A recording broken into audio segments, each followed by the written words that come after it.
Numericals attempt इतने नहीं करे हैं। मैक्रो मैंने एंड टाइम पे पढ़ी है। एग्जामिनर की मर्जी कि वो इस पे मार्क्स देंगे या नहीं देंगे। करने क्वेश्चन मेरे को नहीं आता था। आईडी में मेरे को थोड़ा लग रहा था कि मैं थोड़ा डावाडोल मामला हो जाएगा। How much marks I am expected.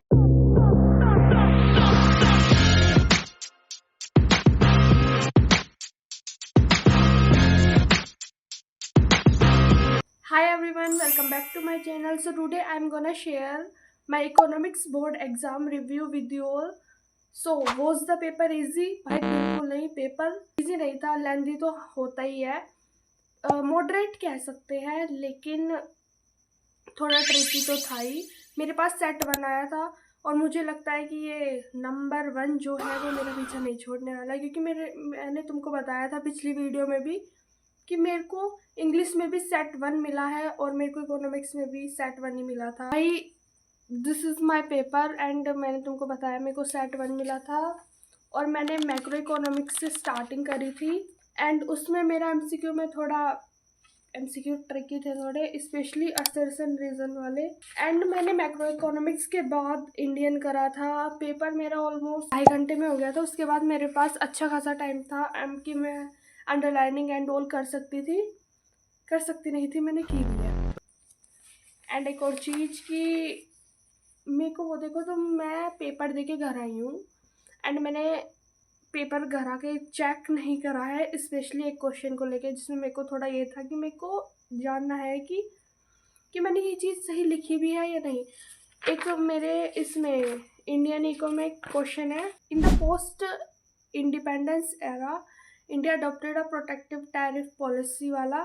तो मैंने इसमें प्रोटेक्टिव टैरिफ पॉलिसी में इंपोर्ट सब्सटीट्यूशन लगाया क्या था, मतलब मैंने पूरा एक्सप्लेन एंड ऑल कर दिया था। 3 नंबर का क्वेश्चन था ये एंड होपफुली मेरे को थोड़ा था कि यार मैं सही तो लिख रही हूँ, क्योंकि जहाँ तक मैंने पढ़ा है कि प्रोटेक्टिव तो यही होता है। इन्होंने डायरेक्ट क्वेश्चन सच में बहुत ज़्यादा ट्रिकी रखे हैं सीबीएसई वालों ने, पर पढ़े हो तो तुम्हारा हो जाएगा आसानी से।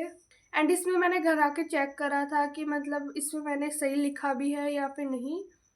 एंड गूगल पे मैंने चेक करा तो इट वाज इम्पोर्ट सब्स्टिट्यूशन ही था और मैं इतनी खुश हुई थी उसको देख के, बाय गॉड। और पेपर मेरा होपफुली अच्छे से कंप्लीट हो गया था एंड मैंने सारे क्वेश्चन सब अटेम्प्ट करे हैं। एक था कि मैंने मैक्रो इकोनॉमिक्स का पूरा पोर्शन कंप्लीट कर लिया था। मैंने तुमको बताया कि मैंने 2.5 घंटे में पेपर कंप्लीट कर लिया था, तो मैंने मैक्रो इकोनॉमिक्स और इंडियन पूरी कंप्लीट कर ली थी। देन मैं ऐसे पेपर को क्रॉस चेक कर रही थी कि कहीं कुछ छूट तो नहीं गया। तो मैं जब क्रॉस चेक कर रही थी तो मैंने देखा कि मेरा एक क्वेश्चन छूट चुका है, विच इज़ क्वेश्चन नंबर 15, और वो था पिक्चर बेस्ड वाला। वो मेरा छूट गया था क्योंकि मैंने सोचा था कि उसको बाद में करूँगी, लेकिन 2.5 घंटे में मैंने इस पेपर कंप्लीट कर लिया। तो मेरा ये प्लस पॉइंट रह गया कि मेरे पास टाइम बच गया कि मैं उसका आंसर लिख सकती थी।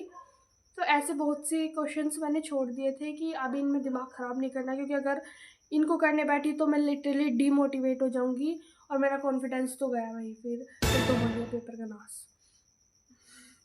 तो फिर मैंने वो क्वेश्चंस छोड़ दिए, वो मैंने बाद में ही करे थे। एंड मैं बताऊं कि मैंने न्यूमेरिकल्स अटैम्प्ट इतने नहीं करे हैं, क्योंकि न्यूमेरिकल थ्योरी में कुछ क्वेश्चंस में चॉइस थी, जैसे नेशनल इनकम वाला हो गया, तो उसमें न्यूमेरिकल और थ्योरी में चॉइस थी। तो मैंने थ्योरी वाला करा क्योंकि मेरे को वो अच्छे से आता था, क्योंकि न्यूमेरिकल वाला मेरे को थोड़ा ट्रिकी लग रहा था कि मैं इसमें फंसूँगी, फिर मतलब टाइम वेस्ट होगा। एंड ADAS वाला जो चैप्टर होता है हमारा, उसमें भी न्यूमेरिकल्स वगैरह थे। दो क्वेश्चन था आईडी में, मेरे को थोड़ा लग रहा था कि मैं थोड़ा डावाडोल मामला हो जाएगा मेरा, तो इस वजह से मैंने मैक्रो से स्टार्ट करा था, जबकि आईडी मैंने पेपर से पहले कंप्लीट कर ली थी। मैक्रो मैंने एंड टाइम पे पढ़ी है लिटरली। क्वेश्चन नंबर 16, तो ये जो क्वेश्चन नंबर 16 है, इसमें भी हमारे पास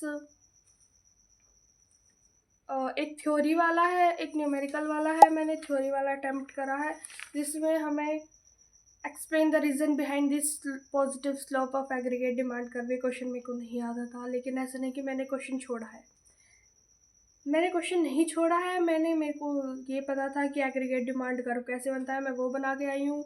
मैंने एग्रीगेट डिमांड का फॉर्मूला लिखा है एंड प्लस में मैंने तुक्का मार के ये लिख दिया है कि इनका में पॉजिटिव इसलिए होता है क्योंकि डिमांड नेगेटिव नहीं हो सकती।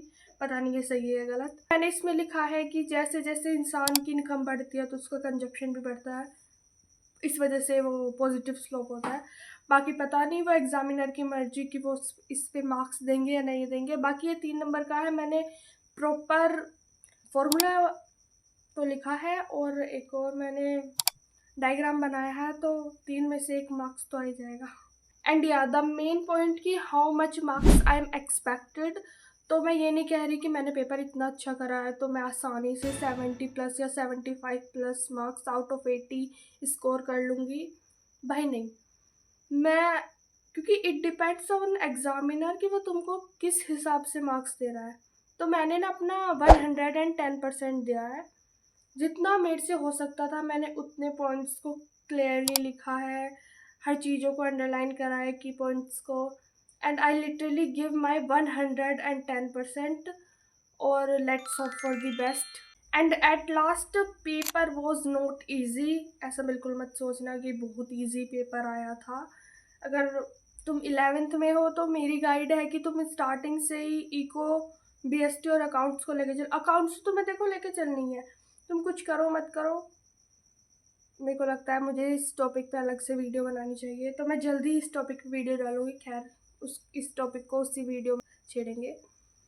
तो पेपर इजी नहीं था, ये मत सोचना बहुत इजी पेपर था। पेपर मॉडरेट था, ट्रिकी था, स्पेशली केस स्टडीज़ ने इतना घुमाया मेरे को और एमसीक्यू वगैरह ने भी। सो या that's all my economics board exam review. तुम्हारा पेपर कैसा गया मुझे कमेंट सेक्शन में बताओ। सो या दैट्स ऑल फॉर टुडे। और चैनल पर नए हो तो चैनल को सब्सक्राइब कर लेना क्योंकि हमें वीकली ऐसी वीडियोस देखने को मिलती रहेंगी। Bye, see you in my next video.